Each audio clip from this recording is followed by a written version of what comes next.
नमस्कार, आप देख रहे हैं आज तक और शंखनाद के इस हिस्से में आपका स्वागत है। आपके साथ मैं हूं आशुतोष मिश्रा, सीधे श्रीलंका की राजधानी कोलंबो से। वो देश जो कभी खुशहाल था, आज कर्ज से कंगाल है। इस देश का विदेशी मुद्रा भंडार इस कदर घट गया है कि आज उसके पास तेल आयात करने के लिए भी धन नहीं बचा है। जनता त्राहिमाम कर रही है, परेशान है, महंगाई आसमान छू रही है और इसीलिए लोग विरोध करने सड़कों पर उतरे हैं। राजपक्षे सरकार है, इस विरोध को दबाने के लिए सड़कों पर सेना तक खड़ी कर चुकी है। बाहर पुलिस तैनात है, यहां आपातकाल लगाया गया, कर्फ्यू लगाया गया, सोशल मीडिया पर पाबंदियां लगा दी गई। जो सड़कें कभी गुलजार रहा करती थी, आज मेरे पीछे इन सड़कों पर सन्नाटा है।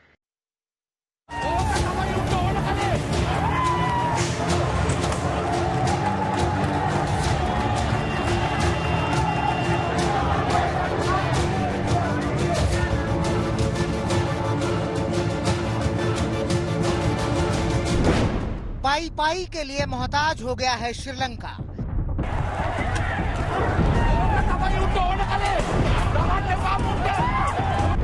दाने दाने के लिए श्रीलंका में जंग छिड़ी है।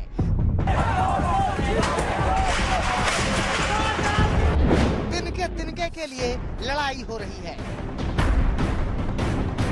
कतरा कतरा प्यास के लिए तड़प उठा है श्रीलंका। एक अच्छा खासा देश तबाही के दरिया में डूबता है, उतराता है, तड़प तड़प जाता है, तरस तरस जाता है। श्रीलंका इन दिनों बेबस भी है, बेचारा भी है, बेसहारा भी है। जब एक मुल्क पाई पाई का मोहताज होता है तो आवाम का गुस्सा आक्रोश की आग बनकर अपने ही देश को धधकाने लगता है, जलाने लगता है। जब एक मुल्क दाने दाने को तरसता है तो लोगों की भूख की आग शहरों को सुलगाने लगती है, ज्वाला को भड़काने लगती है। जब एक मुल्क अंधेरे में डूबता है तो विरोध के अंगारे यूं ही सड़कों पर बिखर जाते हैं, लोगों के दिलों को दहशतों से भर देते हैं, मुश्किलों का पहाड़ सामने दिखता है। कुछ ऐसा ही हाल है हिंदुस्तान के पड़ोसी मुल्क श्रीलंका का, जहां दूध के लिए मार है, दवाई के लिए हाहाकार है, खाने पीने के सामान के लिए लाखों की पुकार है। भूखमरी का दंश झेलते श्रीलंका में इस वक्त हर ओर हाहाकार है। जनता रोजी रोटी मांग रही है, लेकिन कर्ज के जाल में फंसी श्रीलंकाई सरकार लोगों की बुनियादी मांग से ही घबरा रही है। जनता की आवाज को दबाने के लिए आपातकाल, कर्फ्यू और सोशल मीडिया पर पाबंदी को दमन वाला हथियार बना रही है। एक देश जो कर्ज के चलते कंगाल हो गया, यहाँ की अर्थव्यवस्था पूरी तरह चरमरा गई। महंगाई इस कदर कि लोगों की पहुंच से आवश्यक चीजें भी दूर हो गई हैं। जिनके पास पैसा है वो भी खरीद नहीं सकते क्योंकि यहाँ पर आवश्यक चीजों की किल्लत है। हालात इस कदर भयावह हो गए कि जनता सड़कों पर उतरकर प्रदर्शन करने लगी। सरकार ने आपातकाल लगा दिया और आज कोलंबो की सड़कों पर सेना तैनात है, यहाँ कर्फ्यू लगा दिया गया है और इसके साथ ही सोशल मीडिया प्लेटफॉर्म्स पर पाबंदियां लगा दी गई हैं। लेकिन सबसे बड़ा सवाल यह है कि क्या इन पाबंदियों से श्रीलंका के लोगों पर आया संकट घटेगा? क्या सरकार की पाबंदियों से आम आदमी का पेट भरेगा? क्योंकि श्रीलंका में खाने पीने के सामान के दाम आसमान छू रहे हैं। आम आदमी क्या, जरूरत के सामान पैसे वालों की पहुंच से भी बाहर हो गए हैं। पहले आपको श्रीलंका में कुछ जरूरी चीजों के दाम की लिस्ट बनाते हैं, फिर खाने पीने के संकट से सशक्ते देश के बारे में बताते हैं। आम आदमी की जेब के लिए सबसे किफायती माना जाने वाला आलू श्रीलंका में 200 रुपए प्रति किलो मिल रहा है। पेट्रोल डीजल की किल्लत के चलते दूध की सप्लाई नहीं हो रही है और 1 किलो मिल्क पाउडर 1900 रुपए में मिल रहा है। 1 किलो चावल के दाम 500 रुपए तक पहुंच गए हैं। नारियल के तेल के दाम 850 रुपए प्रति लीटर से ऊपर हैं। चीनी 250 रुपए किलो में मिल रही है। मिर्च 700 रुपए किलो में बिक रही है। एक कप चाय 100 रुपए की है। यहाँ तक कि एक अंडा 30 रुपए में मिल रहा है। कि कैसे कीमतें यहाँ पर बढ़ी हैं। जिनके पास पैसा है वो भी नहीं खरीद सकते क्योंकि सप्लाई नहीं आ रही। तो शुरुआत करते हैं आलू से। ये जो पुराना रेट लगाया गया है 160 रुपए प्रति किलो आलू बिक रहा है यहाँ पर, और ये भी नई सप्लाई नहीं है, पता नहीं कितने दिन पुराना, लेकिन उन्होंने बताया कि ये रेट कार्ड पुराना है, अब ये 200 रुपए से ज्यादा है। चावल की भी किल्लत है। फिलहाल मुझे बताया गया कि ये भारत से, चूंकि ये मंगाते हैं चावल, ताज ये जो ब्रांड है ये भारत से आ रहा है, और इसके अलावा अनाज जो आप देखेंगे अब बहुत कम बचा है। जाहिर है सप्लाई प्रभावित है।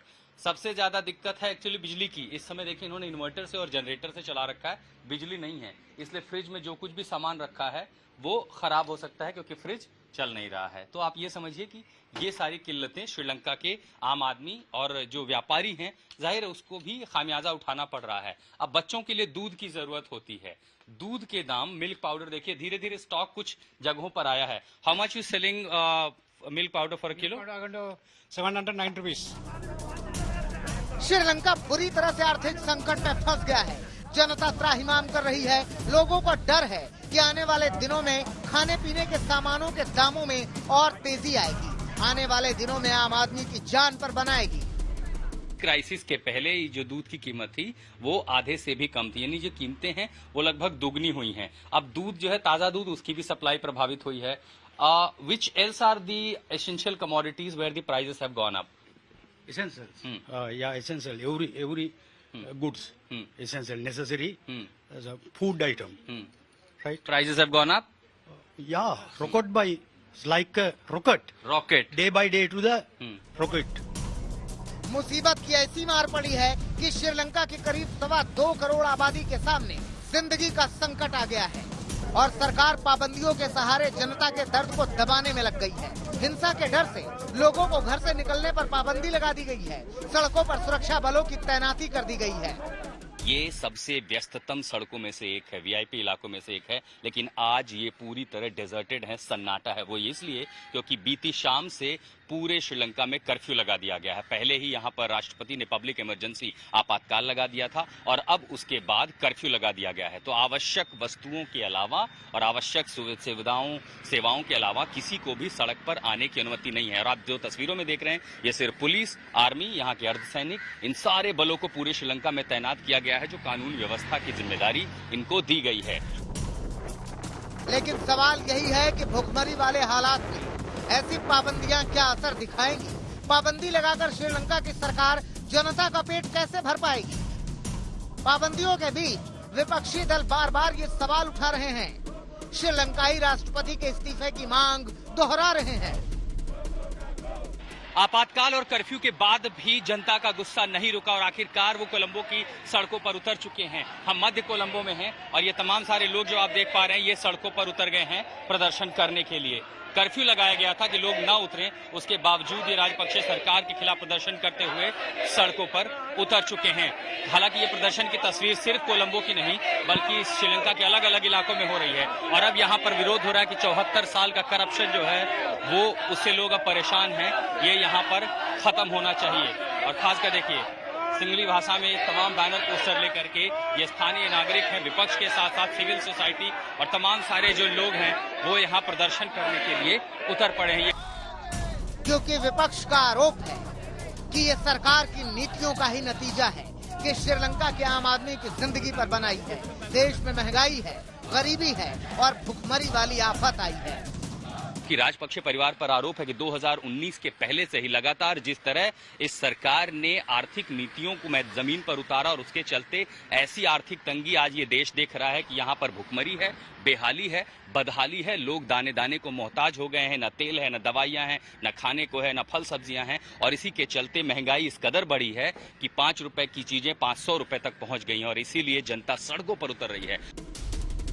साफ है कि समंदर से घिरा श्रीलंका मुसीबतों के समंदर से घिर गया है। इस मुसीबत से पार पाने के लिए यहाँ कोई ना तो सहारा नजर आ रहा है और ना ही कोई उम्मीद दिख रही है। आशुतोष मिश्रा, कोलंबो, श्रीलंका, आज तक।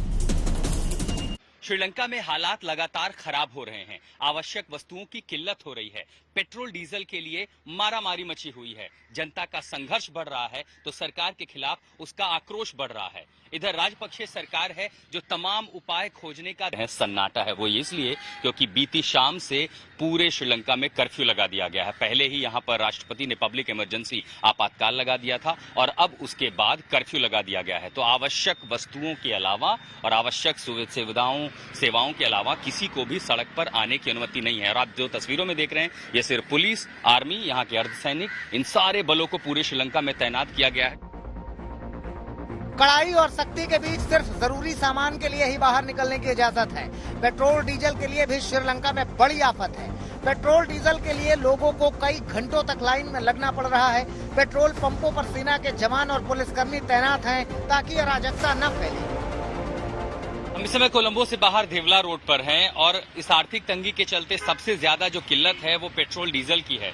ज्यादातर शहरों में पेट्रोल डीजल जो पंप हैं वो बंद है और जैसे आप बाहरी इलाकों में आते हैं या पहले तो आपको लाइन दिखाता हूँ, ये देखिए, ये लगभग 500 मीटर से ज्यादा लंबी लाइन है। घंटों के इंतजार के बाद जब लोगों को पता चला इस पेट्रोल पंप पर यहाँ पर फ्यूल आया है तो लोग यहाँ पर पहुंचे हैं। तो ये तो देखिए, एक तो पुलिस आपको यहाँ दिखाई देगी, टास्क फोर्स यहाँ पर दिखाई देगा और इनकी जिम्मेदारी ये है कि लोग अनुशासन के साथ यहाँ पर आएं। लेकिन जो नहीं आ सकते बहुत सारे लोग, आप ये देखिए, अब फ्यूल यहाँ पर दिया जा रहा है। ये कितना स्टॉक है ये किसी को नहीं पता। जब ये स्टॉक खत्म होगा तो जाहिर है फिर यहाँ पर भी त्राहिमाम होगा। तो जो लोग अपनी गाड़ियों को लेकर के आए हैं उसके साथ साथ गैलन लेकर के आए हैं ताकि गैलन में उनको यहाँ पर फ्यूल दिया जा सके। अब सबसे ज्यादा दिक्कत वो है जिनकी जो रोजी रोटी है वो टैक्सी या ऑटो के सहारे है, क्योंकि ये जब तेल ले जाएंगे तभी वो सड़कों पर उतर पाएंगे। ऊपर से कर्फ्यू, ऊपर से जो है रेस्ट्रिक्शंस, पाबंदियां, आपातकाल और ऊपर से बढ़ती महंगाई। इसी से आप समझ सकते हैं कि यहाँ पर हालात किस कदर हैं। श्रीलंका में पेट्रोल डीजल की किल्लत के बाद ट्रांसपोर्ट पूरी तरह से ठप हो गया है। 12 से 13 घंटे की बिजली कटौती की जा रही है। स्थिति यह है कि बिजली बचाने के लिए स्ट्रीट लाइट बंद रखी जा रही हैं। दवाएं 30% तक महंगी हो गई हैं।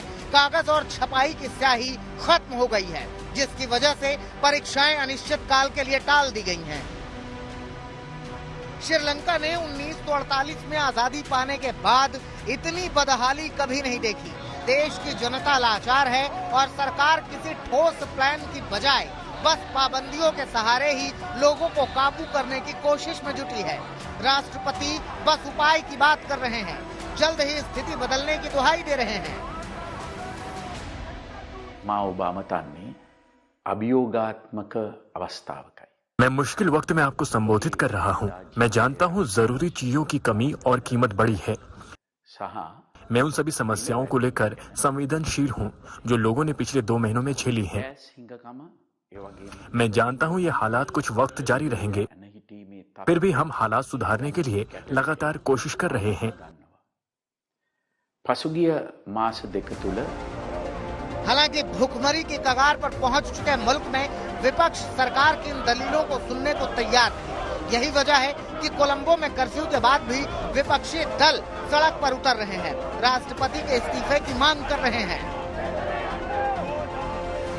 इमरजेंसी और कर्फ्यू के बावजूद भी कोलंबो की सड़कों पर प्रदर्शन शुरू हो चुका है। ये प्रदर्शनकारी सिविल सोसाइटी के सदस्य और स्थानीय लोग हैं जो राजपक्षा सरकार के खिलाफ सड़कों पर उतरे हुए हैं। सोशल मीडिया बंद कर दिया गया था, कर्फ्यू लगा दिया था, सड़कों पर कोई ना उतरे, लेकिन बावजूद उसके पूरे श्रीलंका के अलग अलग इलाकों में प्रदर्शन देखने को मिल रही है। तमाम सारे लोग अचानक सड़कों पर उतरे और जब तक पुलिस पहुंचती, अर्धसैनिक बल यहाँ के पहुंचते, प्रदर्शन पर रोक लगाने के लिए इन लोगों ने मार्च करना शुरू कर दिया। विपक्षी लगातार सरकार की नीतियों पर सवाल उठा रहे हैं। देश को बदहाल बनाने के लिए सरकार की नीतियों को जिम्मेदार ठहरा रहे हैं। पड़ोसी देश में बिगड़ते हालात के बीच भारत ने श्रीलंका की मदद के लिए हाथ आगे बढ़ाया है। भूखमरी को खत्म करने के लिए भारत ने श्रीलंका के लिए 40,000 टन चावल की सप्लाई की है। लेकिन जिस तरह से हालात बिगड़े हैं उसे सामान्य करना श्रीलंका के लिए एक बड़ी चुनौती बना हुआ है। आशुतोष मिश्रा, कोलंबो, श्रीलंका, आज तक। श्रीलंका में हालात इस कदर खराब हैं कि यहाँ हर दिन घंटों में बिजली कटौती हो रही है। सरकार के पास इतना पैसा भी नहीं है कि वो कागज छाप सके ताकि बच्चों के इम्तिहान हो सके। कभी गुलजार रहने वाली, जगमग रहने वाली ये सड़कों पर आज अंधेरा है क्योंकि यहाँ स्ट्रीट लाइट तक बंद हैं। इतनी लंबी बिजली कटौती से जनता का क्या हाल होगा इसका अंदाजा आप लगा सकते हैं। शंखनाद में श्रीलंका से जुड़ी हर खबरें हम आपको दिखाते रहेंगे। फिलहाल आशुतोष मिश्रा को दीजिए इजाजत। देश और दुनिया की दूसरी खबरों के लिए आप देखते रहिए आज तक।